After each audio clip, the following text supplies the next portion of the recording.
get started, there are some handouts here. Did everybody get? Okay, great. So we're just going to just do a real quick presentation and then just open up to questions about the business plan competition. I just wanted to explain that this is being organized by an advisory council that includes 3 people who are here tonight. John Noble, who's manning the camera, and you guys probably know already. He's the director of the OCC here. Robin Meyer is also part of this. She's with the OCC. Professor Park, who's here tonight, back, is on the advisory council. Nick Fogel, who some of you probably know, is also on the council. Russ Howard, who's an alumni, class of '84, he's also a venture capital investor. He's on the council. And then there's me. I'm an entrepreneur, and I teach a little bit here at Williams in the winter study. I teach the entrepreneurship class. So let me just go right to the interesting part, which is the prize. I think you guys are probably aware that there's a total of $15,000 in funding available to the winning team. This money is coming from actually the president's office. And technically, I can share with you that it is a gift from an anonymous donor. She gives President Falk some amount of money each year that he can use in a discretionary way to sort of help start some new initiatives. And that's what he's done. He's actually taken special money that he has, and he says, okay, let's do a business plan competition. So that's pretty exciting. The hitch is that means there's strings attached.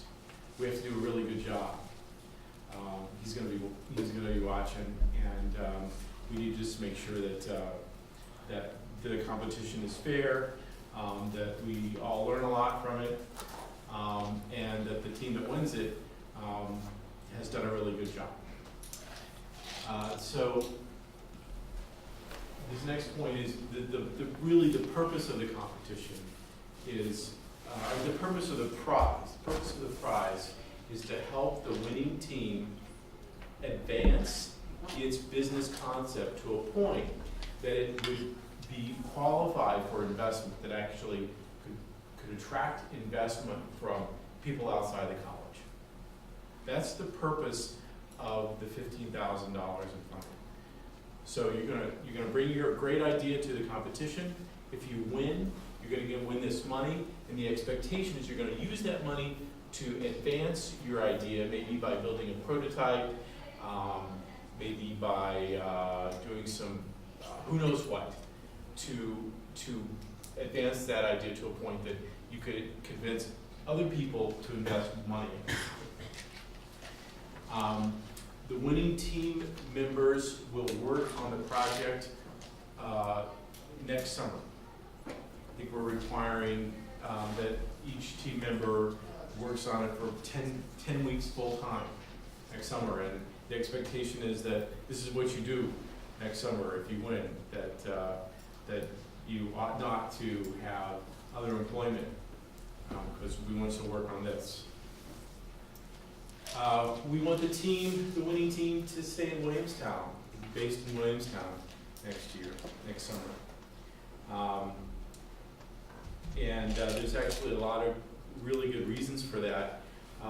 Most importantly is that we will be in a much better position to help you if you're in Williamstown. And when I say we, I mean myself, I mean other members of the advisory council, and I mean also this fantastic alumni network of people, of experts and so forth, who are coming through town all the time and are going to be able to help you advance your concept. The majority of the funding of that $15,000, it's not all flexible, it's not all use it however you wish. The the majority of it will actually go to cover living expenses during that time. And we're still ironing out some of the details there. John, did you want to add anything at that point, at this point? Well, it looks like it's going to be similar to what the science research students do, where housing will be covered, but you'll have to pay for a meal plan of some sort. So, yeah, what we're trying to sort out is what portion of the funding is going to be dedicated to support your living expenses, and what portion of the funding can be used for business expenses. You know, for say, taking the train down to New York to meet with some technical experts or maybe some investors. We're still sort of sorting that out.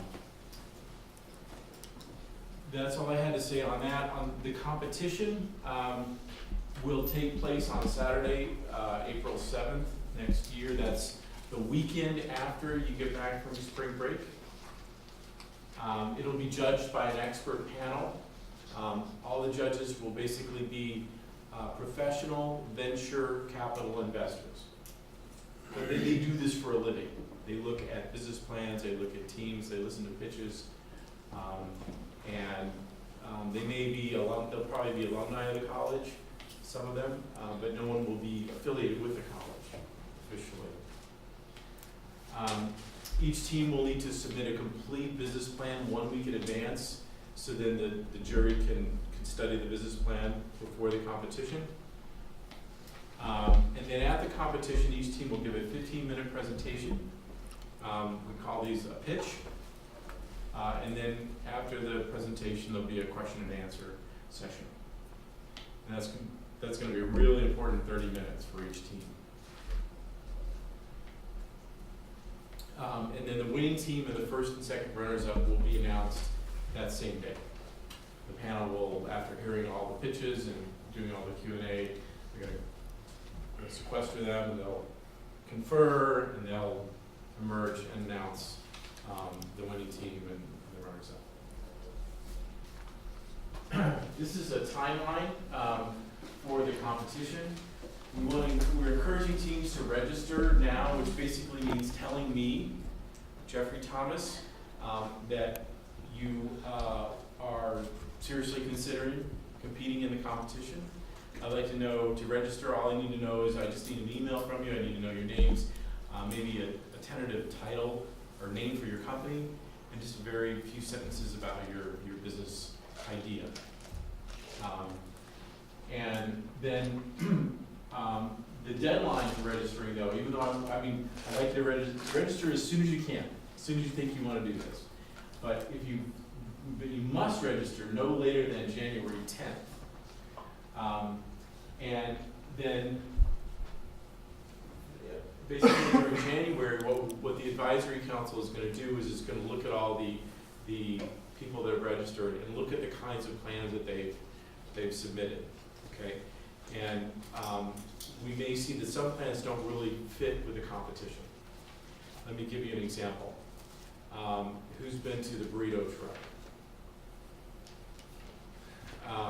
Well, I don't know if Brian did a business plan for the burrito truck, but it wouldn't really fit into our competition. Why? Because the burrito truck is not something that is probably going to attract a lot of investors, because it's probably not got a huge upside potential. Okay, the burrito truck is going to make its profit each week, and that's going to be some fraction of their costs. But the burrito truck is never going to be valued at $100 million. Okay, and so we're really focusing on business concepts that have a high growth potential, because if they don't have a high growth potential, they're unlikely to attract outside investors. We can talk more about that during the Q&A. I'm going to keep moving on. Then after we determine which of the teams are going to actually be in the competition, we're going to work with them, and then we'll have the competition on April 7th. There's, in black there's mentoring and workshops I'll say more about that, but that's a really key part of this. And what I want to say right now is the sooner you register with me, the sooner we can get going on the mentoring. There's one team already that we're talking to, hooking up with along, who's got some domain expertise in human resources, because that's kind of maps to their idea a little bit. So the sooner you're at an advantage to register soon and get started early with your plan. How to win. Start with an excellent idea. Okay. All new ventures really come from someone saying, you know, wouldn't it be great if I could do this? Or if this were much easier to do? Or if there were some connection between this thing and the other thing? Or, you know, like we could connect our friends' networks in Facebook. All that's the great idea. And that should be your idea. You should think it's great. You have to believe that it's a great idea, that it really solves an interesting problem. And sometimes great ideas are hard to come by. Then you're going to have to build an excellent business plan around that idea, because not only do you need to persuade the panel, the judging panel, that your idea is excellent, but you have to persuade them that you know how you can build a business from this, and you can generate a return on investment for anybody that would invest in it. You have to have an excellent business plan. And then from that business plan, you're going to build an excellent pitch.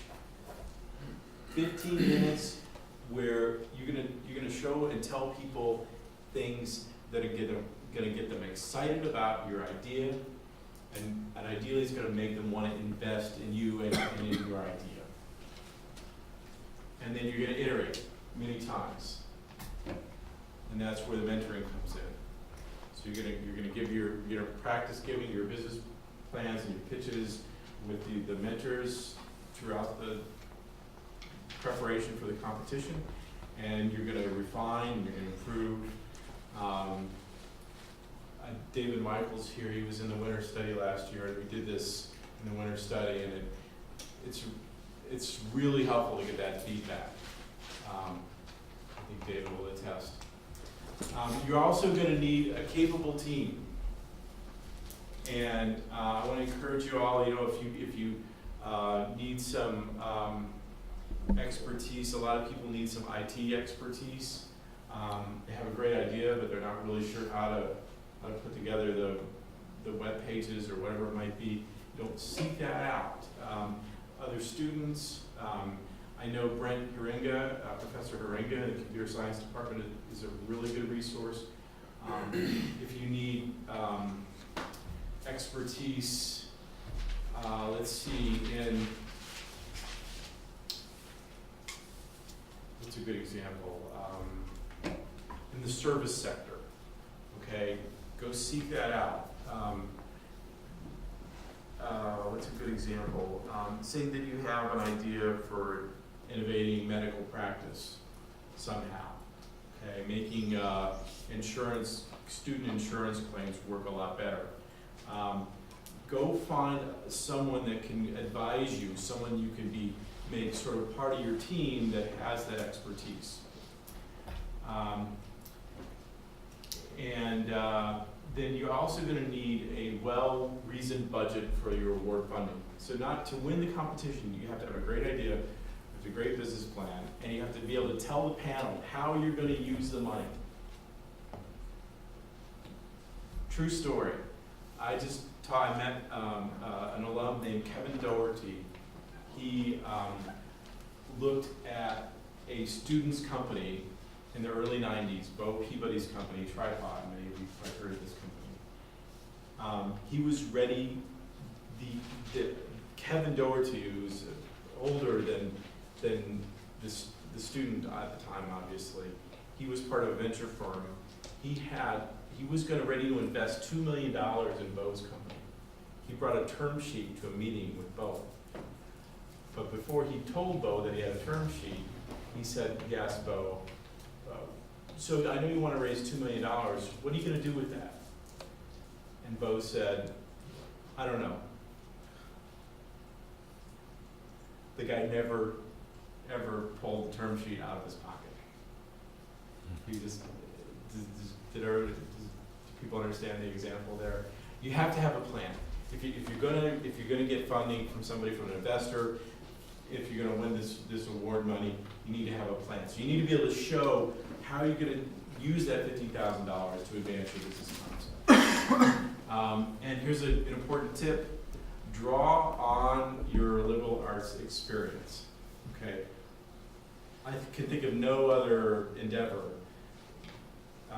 that draws on the breadth of liberal arts experience as entrepreneurship does.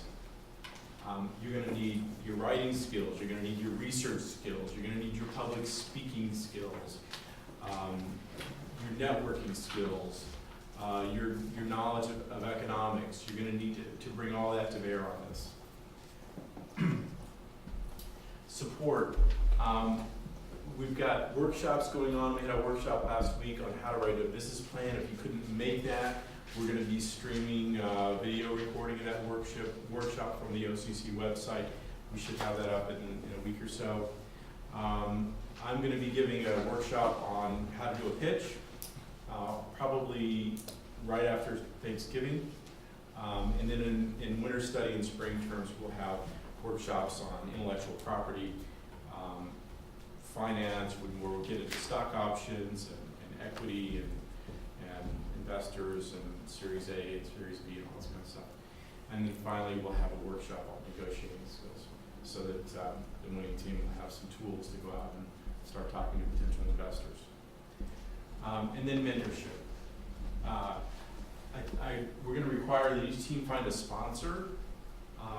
That could be someone on the faculty, or that could be some other expert, not a student.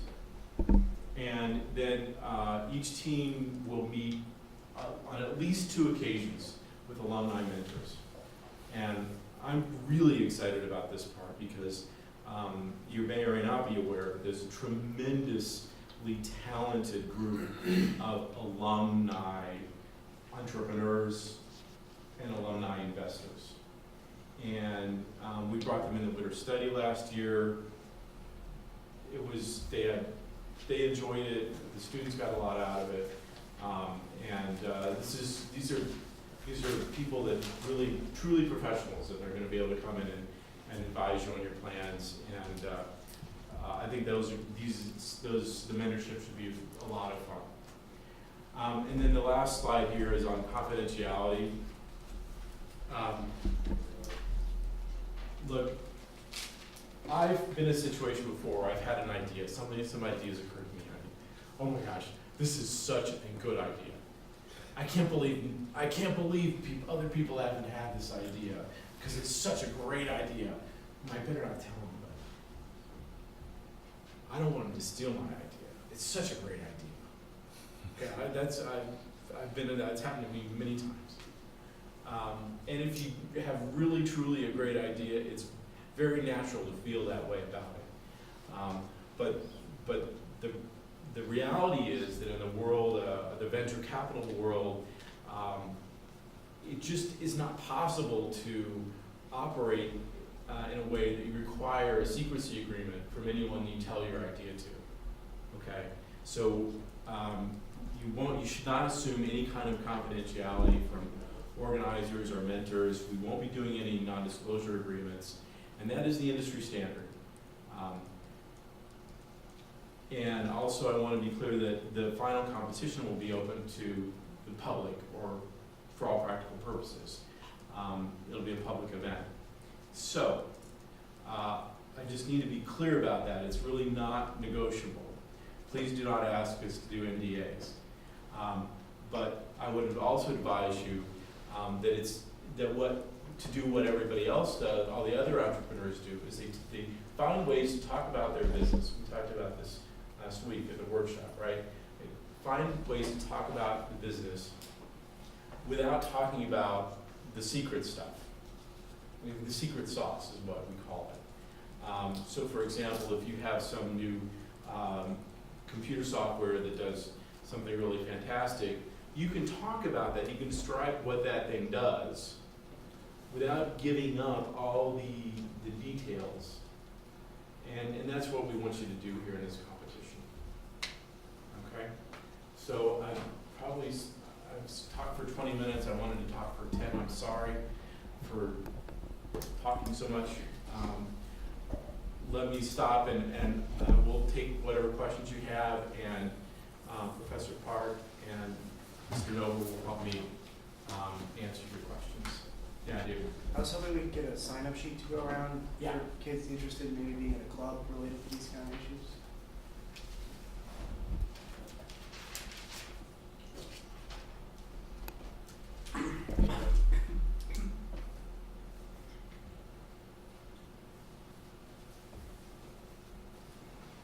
Other questions? Yeah. Do all the members have to be voting scholarships?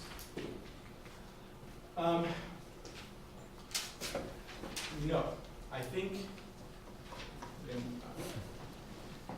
here's the thing, the award money, the funding for living expenses can only go to Williams students.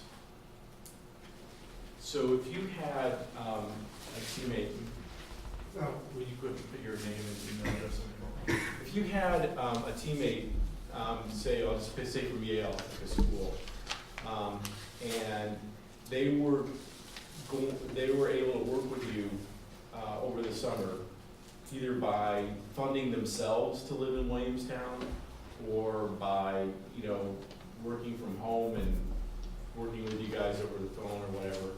I think that's fine. What do you think? Sure. So the key is that the funding for living expenses can only go to Williams students. Okay, Yeah. so we can work with a previous alumni of the college. Yeah. Okay. Yep. And yeah. Seniors are eligible to qualify, can also participate. Seniors can receive, if seniors graduate, they can still receive funding for living expenses for this summer. If you graduated in 2011 or earlier, then you wouldn't be eligible for that one. Yeah. Can the money be used to hire someone to set up a website for you? Yes, yes. The money that is not used for living expenses could potentially be used for website development, as an example. And so when you go to the competition, what you want to do is have your plan, and you want to explain, we're going to take $1,500 of this money, and we're going to hire this guy or this group to build our web pages, and they're going to do this, and that. Be really explicit about how you want that money to. Consultant, talk to them. Exactly. Yeah. Let's say we already have the organization papers already filed and have a website, and have already started taking clients. Is this team still eligible? I don't see why not. So long as you can conform to the guidelines, and I think in your case maybe the one concern might be the confidentiality issues, but I don't see. Did you hear the question? I did. I don't know. I haven't thought about it yet. Yeah, I mean, what I'd like you to do is, what I'd suggest that you do is to register with us. Just, let us know you're interested. Tell us a little bit about your business. And then it will be a question that we would have to bring to the advisory council. To be fair, we haven't contemplated it. But off the top of my head, I cannot think of a reason that would disqualify. Okay. Yeah, over Is the budget limited to $15,000? Like, you have to include in your budget of your business, like as far as living expenses and money to allocate to running the business. Like, how do we know how much it is to live? Yeah, that's, What are the That's- numbers? right, we will make those available to you Okay, when we have them. okay. We're, it turns out that, and John can explain this better than me, but there are some constraints that we're sorting through related to the college's policy for awarding internships. And so we need to come up, what we're trying to find is the middle ground where we can give you guys as much flexibility with the budget as possible, while at the same time complying with the Williams College policies. Right. Yeah, we just wanna make sure that people aren't living in tents on the quad to save money for housing. So we want everybody to have sort of an equal housing arrangement that we have to price out. We haven't gotten the price of that yet, Okay. but that part of it will probably come out of the 15,000, and then you can decide what kind of meal plan you'd like based on what your needs are. So we should stay within the 15,000 as far as your idea, somewhere within Yeah, and I would add that I would expect that the majority of that $15,000 in most cases is gonna go toward living expenses. So you might see what, think about it that way, just to start. So you have to live on campus. Oh, So basically, it's not $15,000 that you have to use for Confidentiality. Right, it's not, we give you $15,000 to use. The majority of that money will be, to support living expenses. And there's a lot of good reasons, for that, and then there's a lot of just plain old reasons. Some of the plain old reasons are that, we requested internship support from the president's office, which he gave us, and then, we thought about it a little bit more, we realized, well, we wanted to try to see if we could engineer some flexibility. So there's that, but the location and Williamstown requirement, we feel is, important. The point of all this is success, okay? We want the winning team to succeed, meaning we want the winning team to be able to develop their business concept to a point that it can attract outside investors. And we think that the best scenario for us to do that is if the team is here in Williamstown and we can work with it. I probably over-answered your question. No. Do you have to leave? There was a question over here, I guess. Yeah. One of the award restrictions says that the winning team should comprise of at least 2 Williams students Yeah. who have completed one undergraduate year or graduate in 2012. How would that fit the rules? Yeah. And you mentioned that in the slideshow. Yeah, no, that's the plan. I think, we wouldn't consider, an incoming freshman for 2012, to fund them. So, basically, anybody who's on campus, or who's a student this academic year. Oh, I thought it means like you have to get sophomore above No, the group at least.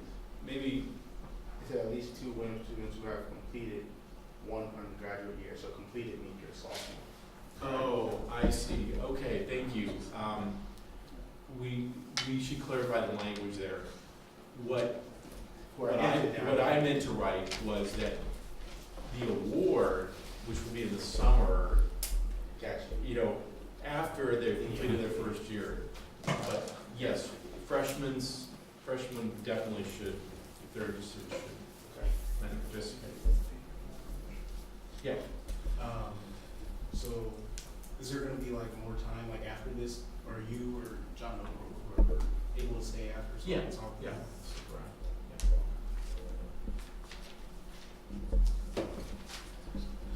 Let me ask you guys a question. how many of you have an idea or a business concept that you're working on already?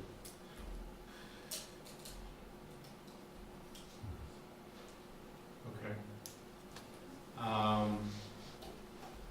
And how many of you think that there's a greater than a 50% chance that you'll want to participate in this competition?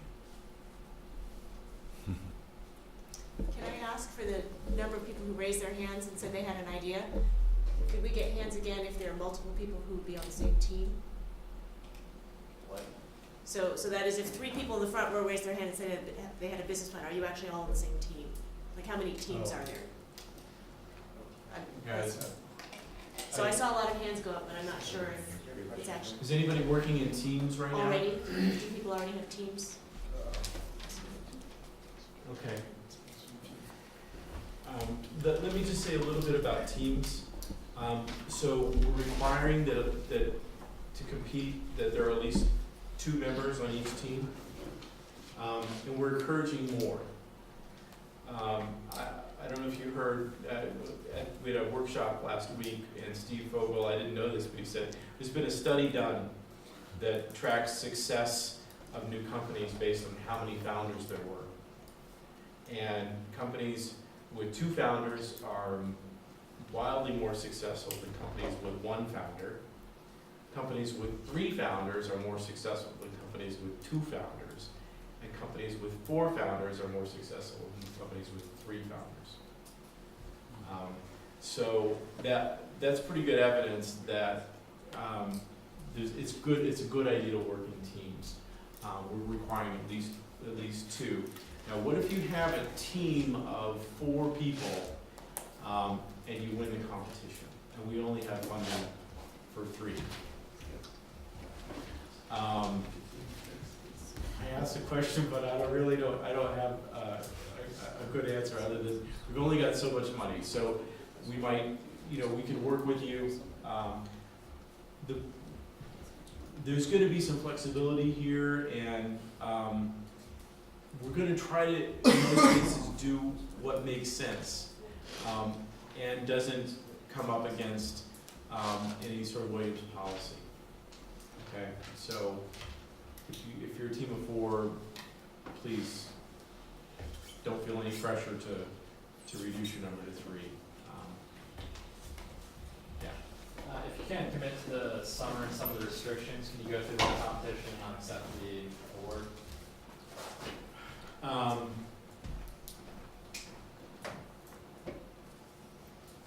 I don't see mine.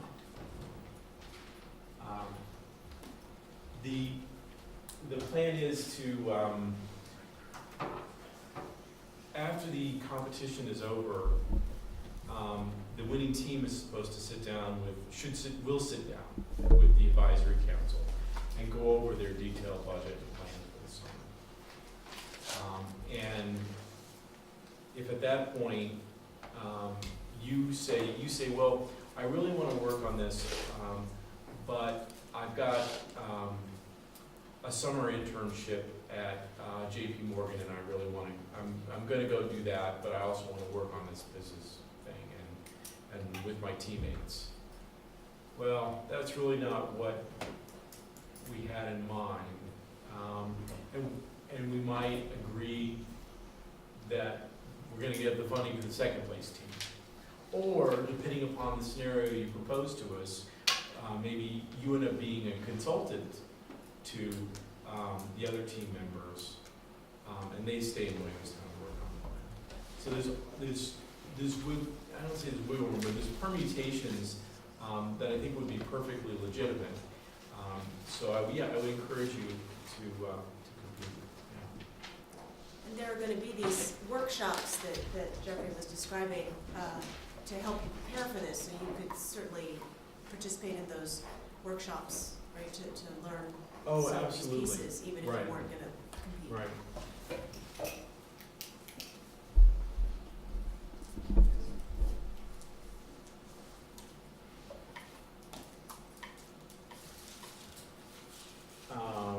All right, right, well, we'll hang out after, you know, if you guys wanna have questions. Thanks a lot for coming.